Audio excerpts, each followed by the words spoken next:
estamos con Patricia Galeana, investigadora, historiadora y catedrática de la UNAM, para compartir la charla de café que tuvo con don Miguel Hidalgo y Costilla en los portales de Tlalpan. Muchas gracias por compartirla con nosotros. Al contrario, Gaby, mucho gusto estar con ustedes. Yo quisiera preguntarle si en su opinión merece el título de padre de la patria Miguel Hidalgo.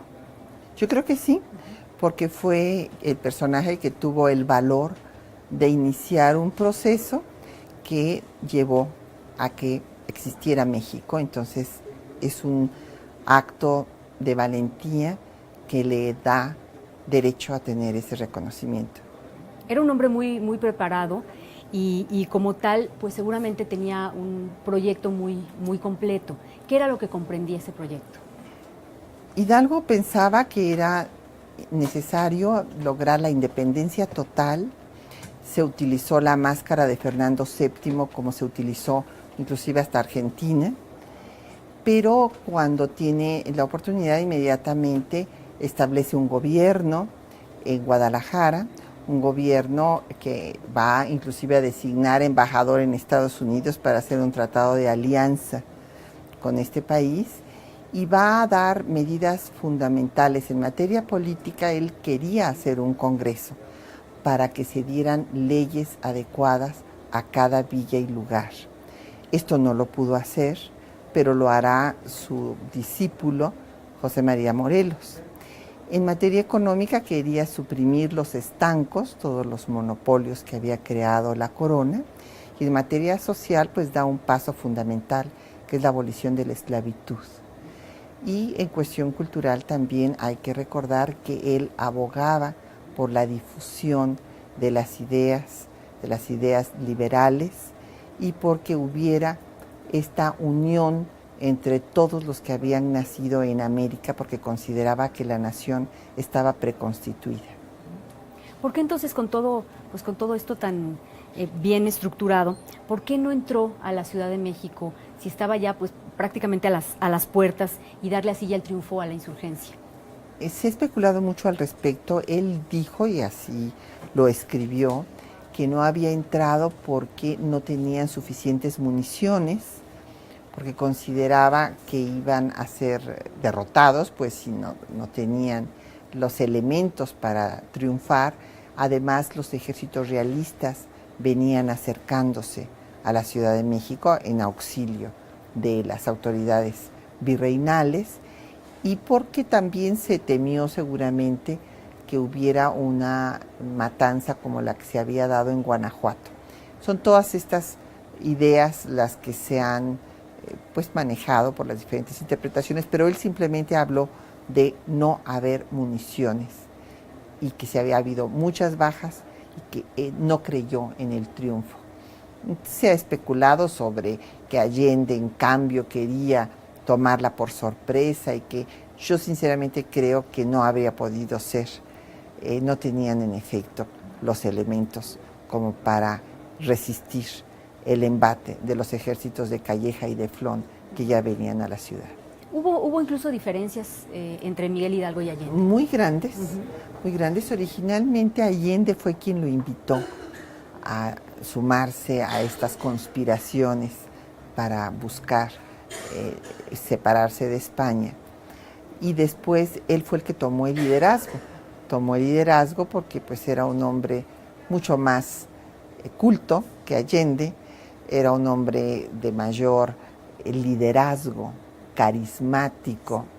Entonces, evidentemente, por eso tomó el liderazgo, y Allende pues acabó reñido con él porque tenía conceptos muy distintos.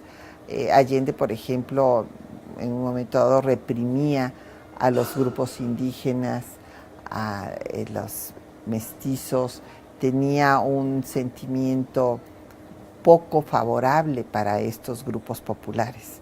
En cambio, Hidalgo no. Entonces, ciertamente tenía una percepción distinta, y además, después, sinceramente, yo creo que Allende acabó teniéndole una gran aversión precisamente por el carisma. Por la popularidad. Así es. Y bueno, popularidad que pues además de todo les pudo ayudar a seguir avanzando y a que la gente se les claro, uniera. A Allende no lo hubieran seguido 50,000 hombres a Celaya. O sea, hay que pensar que empezó en Dolores con 12 personas y cuando llegan a Celaya, que vean la distancia que hay, ya tenía 50,000. Entonces, bueno, Allende no tenía ese carisma.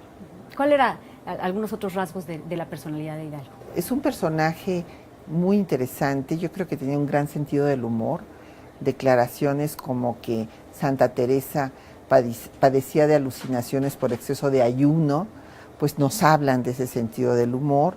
Era un hombre que le gustaba vivir pues cerca de las cosas ricas de la vida, como el buen vino, por eso también propició que se plantaran vides. La seda le gustaba, se llegó a hacer sus propias camisas de seda. Entonces era un hombre que apreciaba este tipo pues de formas de vida ya sofisticadas de Europa, porque era un hombre culto, que conocía todo esto.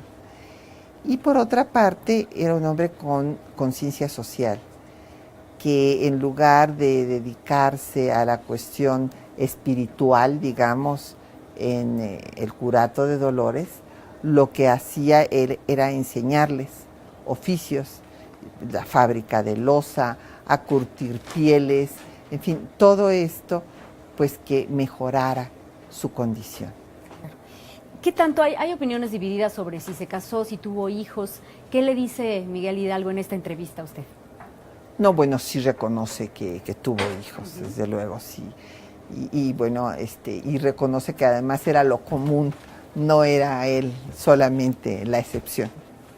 A través de estas entrevistas de charlas de café, pues hemos conocido el lado humano de estos personajes con pues diferentes formas de abordarlos. Yo quisiera preguntarle a Patricia Galeana qué cualidades de Miguel Hidalgo pudo descubrir a través de ese trabajo o cómo cambió su percepción. Bueno, creció mi admiración por él. Yo había leído los documentos que escribió en el breve periodo que lucha por la independencia de México, pero después, para escribir estas charlas, quise poner en los diálogos lo que Hidalgo había escrito. Entonces, cuando pasa tiempo y uno pues tiene otra óptica para ver las cosas, encuentra pues mayor riqueza en documentos que a lo mejor había leído antes, pues no con tanto detenimiento y no los había sabido aquilatar. Entonces es sin duda un personaje brillante y fascinante. Algunas pues cualidades que serían necesarias para pues digamos los dirigentes actuales que tuviera Miguel Hidalgo en especial. Bueno, yo creo que el compromiso social y la valentía para emprender las acciones que consideraba necesarias. Eso es toda la lección que nos deja esa generación de hace 200 y hace 100 años, que supieron enfrentar con valor y con honestidad los problemas de su presente. Pues precisamente para comprender mejor nuestro pasado y entender pues más nuestro país, lo que somos en este momento, vale la pena acercarse a esta colección Charlas de Café. Nosotros los invitamos a que la sigan a través de tubicentenario.com.mx y nuevamente muchas gracias a Patricia Galeana por compartir esta charla de café con nosotros. Muchísimas gracias. Gracias, Gaby.